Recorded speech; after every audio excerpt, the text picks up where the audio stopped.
The room erupted in cruel laughter as Camille, clad in a wrinkled janitor's uniform, stepped toward the Steinway under a blinding spotlight, mocked, underestimated, discarded.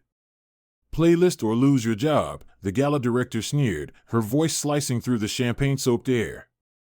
But as Camille's fingers touched the keys, the crowd had no idea they were about to witness a performance that would shatter reputations and rewrite everything they thought they knew. She was supposed to clean the hall, not walk onto its stage. Camille Rivers, in her wrinkled janitor's uniform, faded blue with bleach blotches, stood beneath the crystal chandeliers of the Belgrave Conservatory's grand auditorium like an intruder in a museum. Her worn sneakers squeaked once on the polished oak floor, a sound that cut through the soft laughter now growing around her. Her dark brown curls were tucked messily beneath a plain headband, no makeup, no jewelry, just the weary grace of a woman who had long since stopped asking the world for permission to exist.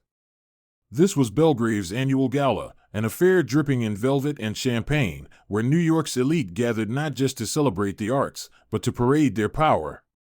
Tech billionaires mingled with Grammy winners. Fashion editors whispered to hedge fund kings. The room shimmered with tailored tuxedos, backless gowns, and the rustle of money. In the center of it all stood a Steinway grand piano, bathed in spotlight, an altar awaiting its sacrifice. But the sacrifice had changed. Earlier that evening, the scheduled performer, a European virtuoso flown in on a private jet, had been rushed to the hospital after collapsing in his hotel. Panic bloomed backstage. Miranda Locke, Belgrave's icy director known for her brutal elegance and zero margin for error standards, snapped at staff with the venom of a cornered viper. "We do not cancel," she hissed, her emerald gown glinting under the sconces. "This crowd came for a performance. We give them one. Or this school becomes a joke." Assistants scrambled, interns wept. There was no time to fly anyone in. No student dared touch that piano.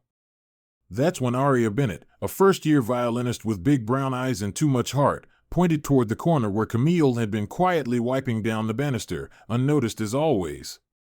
"Miss Camille, she can play," she said softly. The words hung awkwardly in the air. Then came the laughter. Snorts, chuckles, raised eyebrows. Miranda slowly turned, her gaze landing on Camille like a laser. "Her?" she asked, the word stretched with disbelief. "You mean the cleaning lady?" She's really good," Aria added, her voice shaking. "I heard her once, she was playing Liszt." The room erupted. Miranda threw back her head and actually laughed, the sound crisp and cutting. "Oh darling, that's rich. You want us to put the janitor on stage? Let her play for the donors." Aria tried again, "She's incredible. Please. Just let her try." Miranda's smile flattened. Her eyes glittered with cruel delight. "Fine," she said, her voice a blade wrapped in velvet. "Let's give the help a spotlight. Camille," she called out, "if you want to keep your job, take a seat at that piano and show us what you've got. Playlist.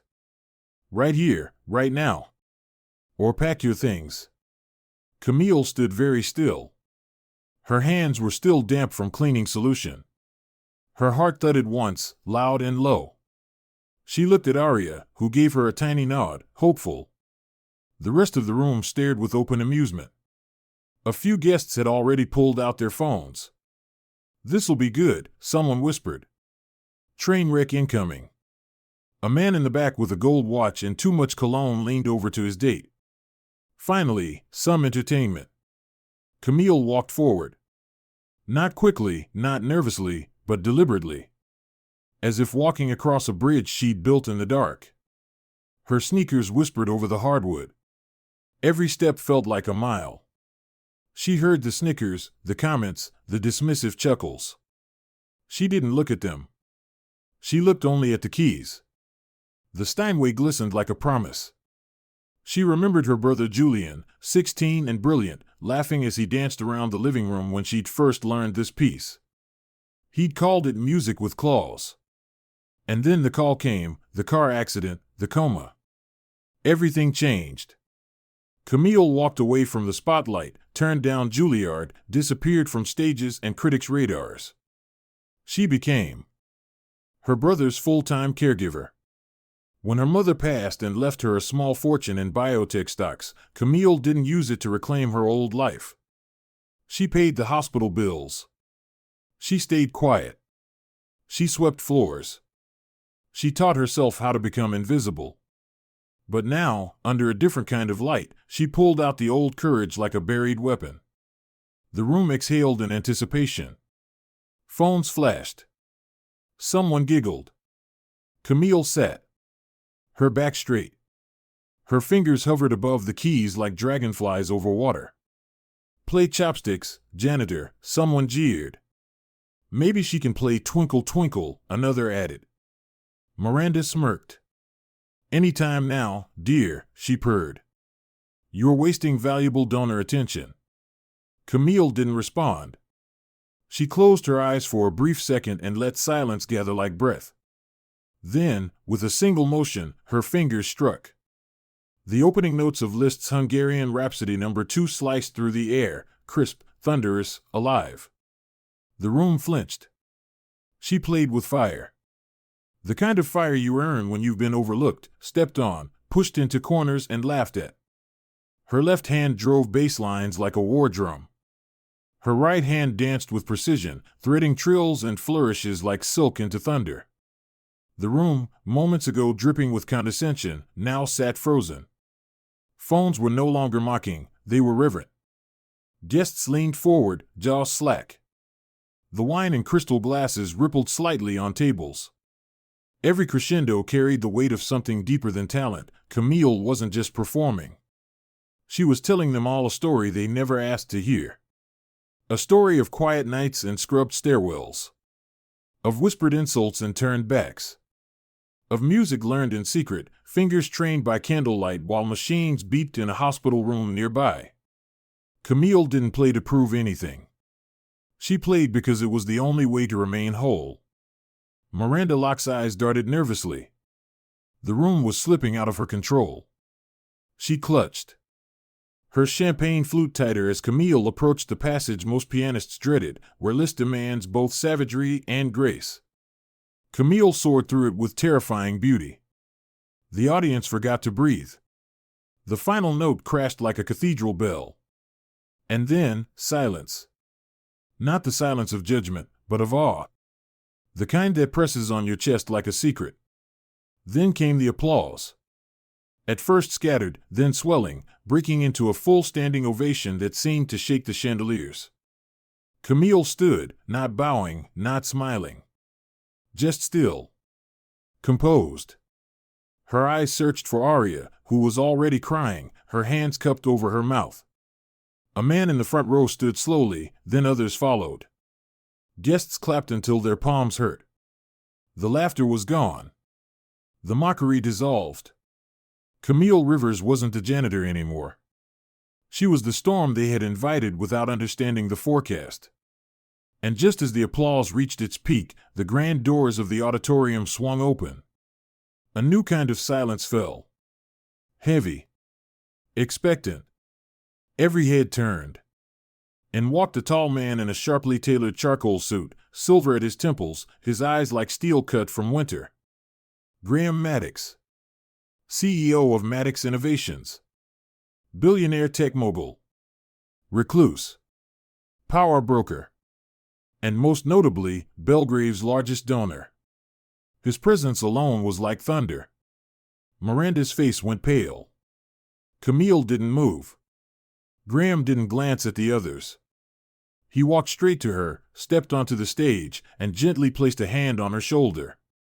"You okay?" he asked quietly, just for her. Camille nodded once, barely. His voice then rose, commanding but calm, meant for everyone in the room. "This is Camille Rivers, my wife.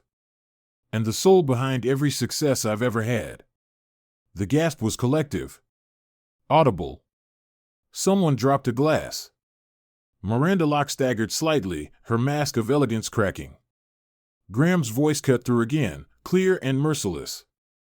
"Maddox Innovations is terminating all funding to Belgrave, effective immediately. Panic spread across the audience like wildfire. Whispers erupted.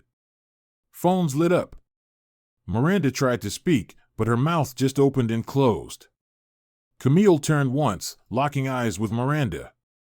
Not with hate. Not with pride. But with a quiet, unshakable peace. She didn't need revenge. She'd already won. And the night wasn't over yet. The applause still thundered in her ears as Camille stood beside the Steinway, the final note of Liszt's Rhapsody echoing in the bones of the auditorium, but her body remained motionless, as if rooted not to the stage, but to a lifetime of silence she had finally shattered. The weight of years spent as a shadow, a ghost in her own world, now evaporated under the stage lights. She could feel it in her chest, an old fire reignited, not because she had sought revenge, but because she had remembered who she was. And just as the storm she conjured at the keys began to settle, the hush in the room was broken by the unmistakable creak of the gala doors swinging wide open. The entire auditorium turned. Every glittering head swiveled, every champagne glass paused midair. He stood there like a secret stepping out of a myth, Graham Maddox, in a crisp charcoal suit, the man behind Maddox Innovations, the billionaire who built empires in silence and shattered competitors with a glance. He rarely attended public events, never appeared in gossip columns, and hadn't been seen in public in over a year. And yet there he was, his sharp eyes fixed not on the donors or the press, but on Camille. Not the piano. Not the crowd. Just her. A buzz rose in the audience. Someone whispered, "Is that, oh my God, it's him." Another voice, trembling, added, "Why is Maddox here?" Camille didn't move. Her fingers still hovered near the keys, her back straight, her jaw calm. He walked slowly, each footstep echoing like a drumroll against the marble. As he reached the stage, he stepped up without hesitation and placed a single hand on her shoulder. Gentle. Familiar. Unshakable. "You okay?" he asked quietly, his voice meant only for her. She nodded once. That was all he needed. Then, lifting his gaze, he turned to the audience, who had already begun to murmur like a brewing storm. "This," he said, his voice effortlessly slicing through the tension, "is Camille Rivers, my wife. And the soul behind every success I've ever had." Gasps erupted like a lightning strike. Someone dropped a champagne flute. A reporter near the back fumbled to hit record on his phone. Miranda Locke, standing frozen beside the curtains, turned the color of cold marble. Her mouth opened, but no words came. Graham's tone shifted, still calm, but steel laced through every syllable. "For years, you overlooked her. Mocked her. Diminished her. Tonight, you turned her into a spectacle for your entertainment." He glanced toward the donors, many of whom now shifted uncomfortably in their seats. "You laughed. Filmed. Jeered. But you didn't ask who she was. You didn't care.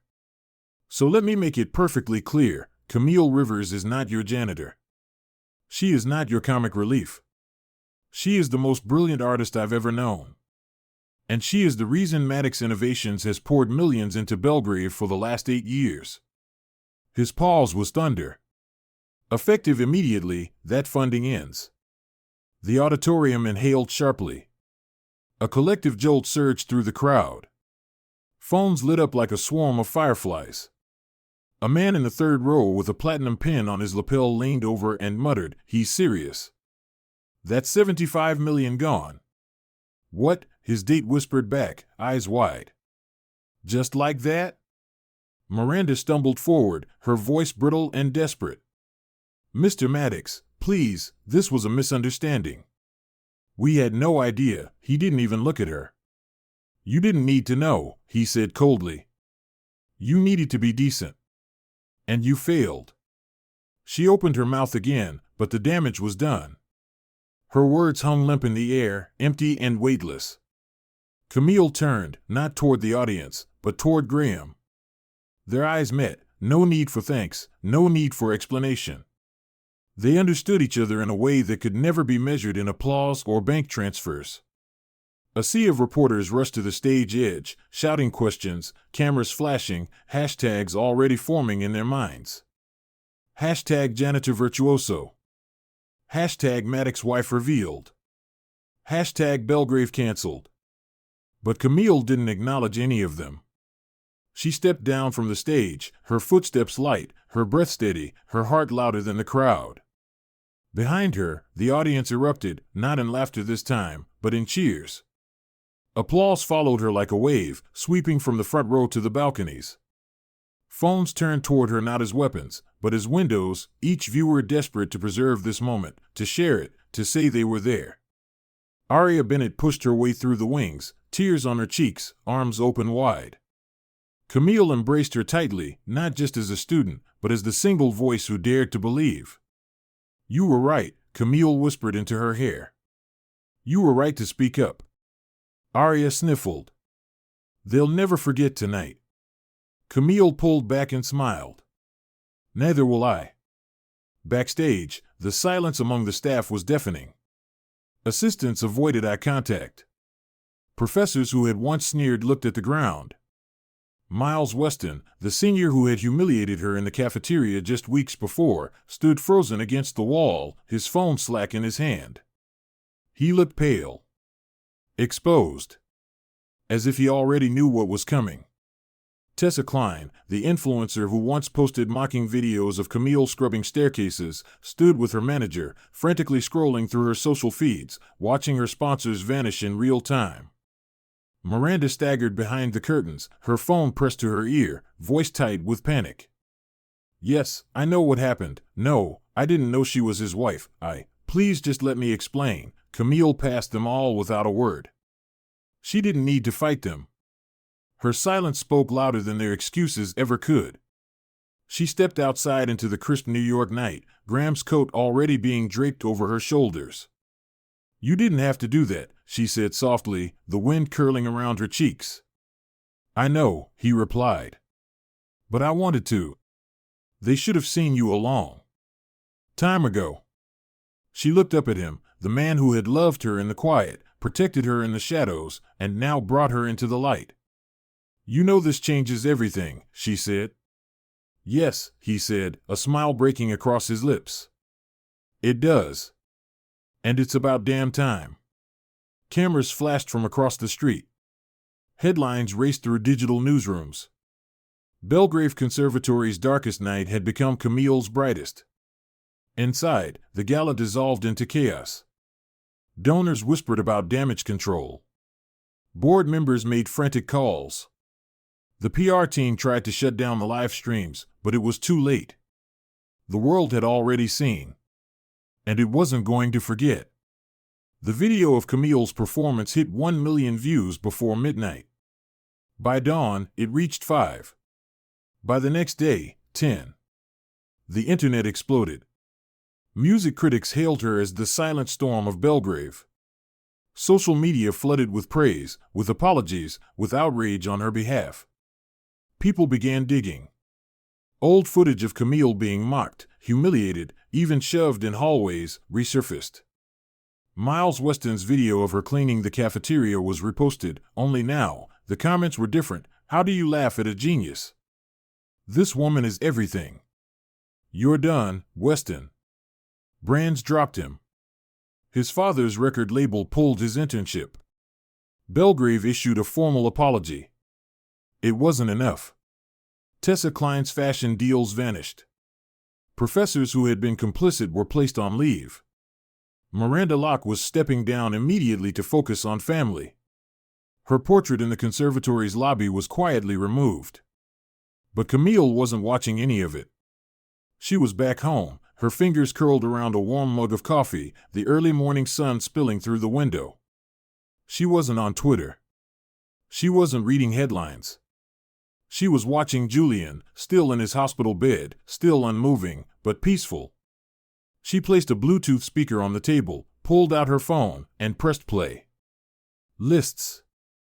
Hungarian Rhapsody No. 2 filled the room. "I played it again," she whispered to him. "Just like you told me I would." And though he couldn't answer, she swore she saw the faintest twitch of his hand under the blanket. She smiled. Because the world had finally heard her. But more importantly, he had too.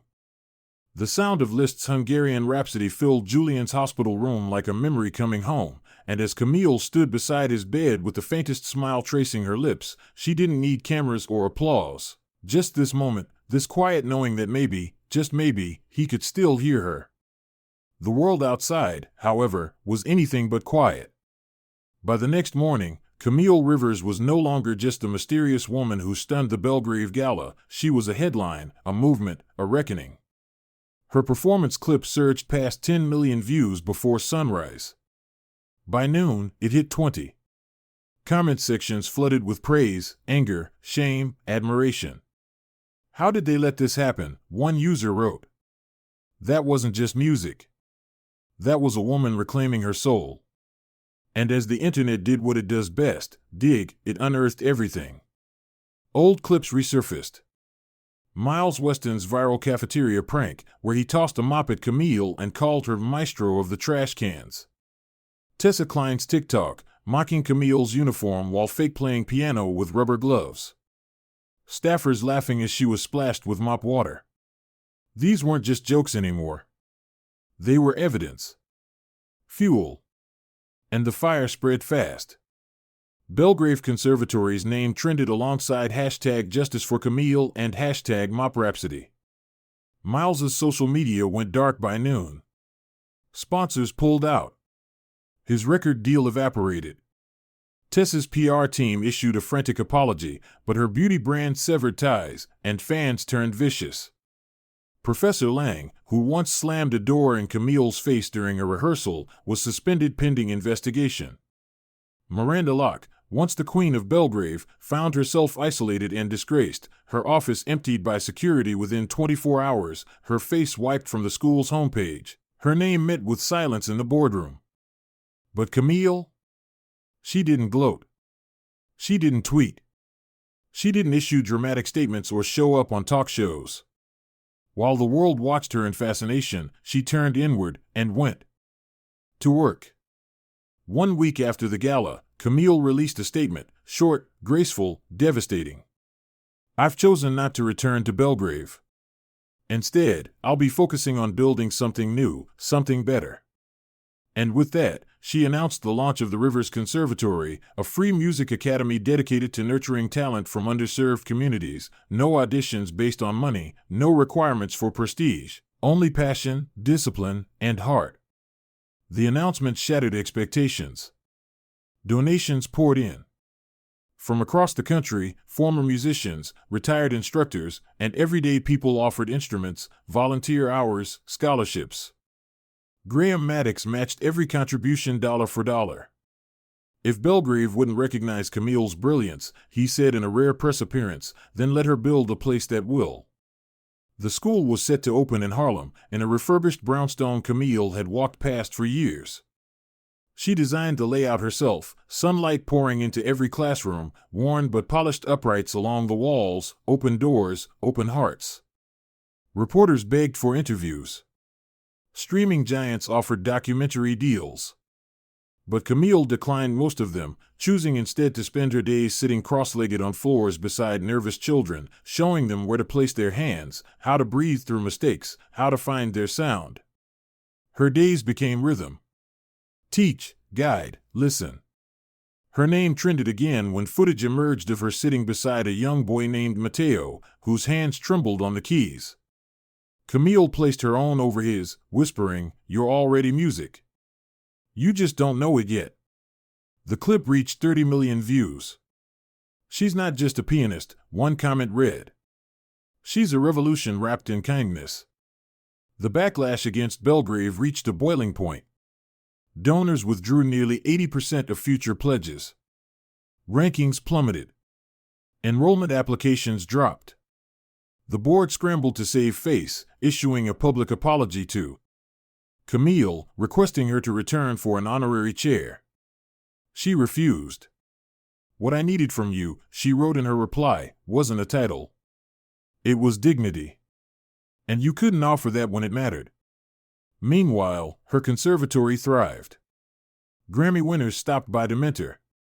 Lang Lang sent a video calling her the quiet force American music didn't know it needed.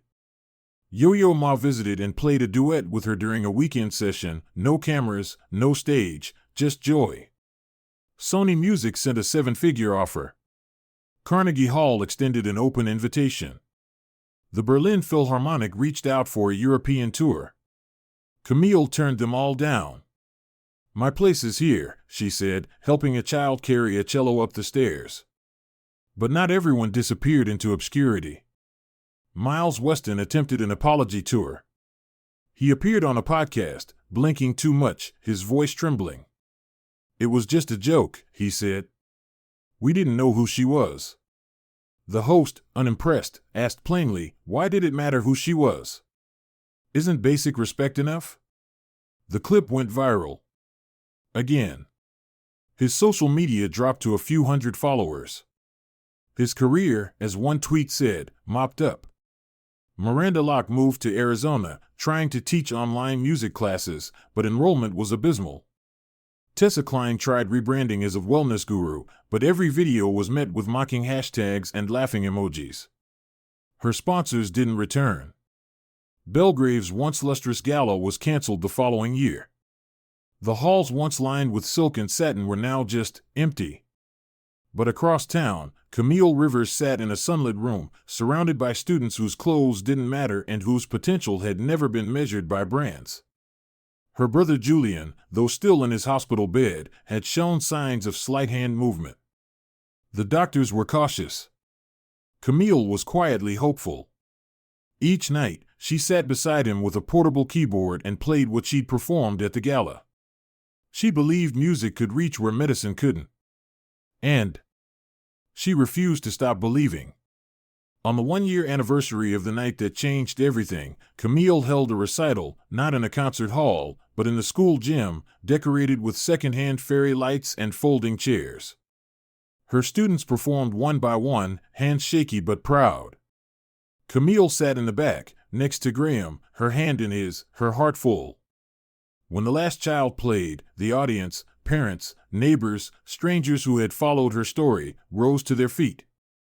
They clapped not because it was perfect. They clapped because it was real. Camille stepped to the front, took the mic, and said, "I once played to prove I belonged. Now I play so others can remember they do too." The crowd roared. Somewhere in the back, a child whispered, "She's like magic." Graham smiled. "She's better than magic. She's Camille." And in that moment, under soft lights and amidst the echoes of out-of-tune chords and roaring dreams, Camille Rivers stood not as the woman they laughed at, or the wife of a billionaire, or the girl who gave up the stage, but as the woman who built one of her own. She didn't just reclaim her name. She gave it a legacy. She didn't just rewrite the story. She let others pick up the pen. And they wrote in the margins, forever changed by the melody of a woman who never asked to be heard, only to be seen.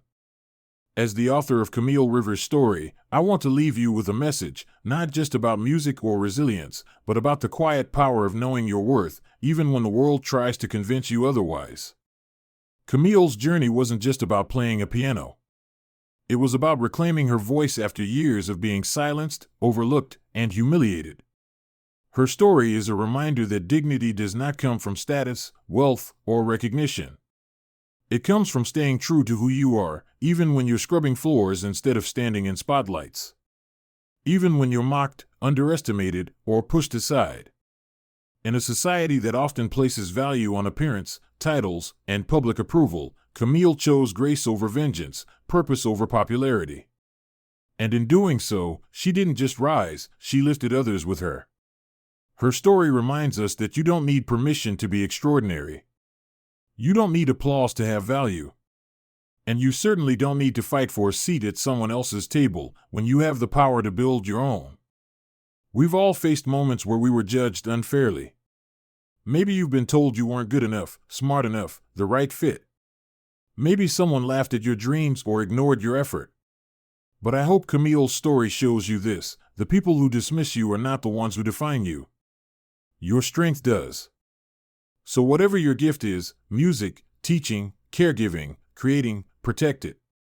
Sharpen it. share it. And when the moment comes, don't be afraid to let the world see it. Not for their approval, but because it was never meant to stay hidden. To everyone listening, thank you for choosing to spend time with this story, for believing in the kind of narrative that doesn't rely on revenge, but on redemption through quiet power. Stories like Camille's are not just fiction, they are reflections of countless real lives. Maybe even yours. On behalf of our channel, US Edifying Stories, thank you for watching. If this story moved you, we encourage you to share it with someone who needs a reminder of their worth. And never forget, sometimes, the most powerful music comes from the voices the world tried hardest to silence. Until next time, stay strong, stay kind, and keep rewriting the story.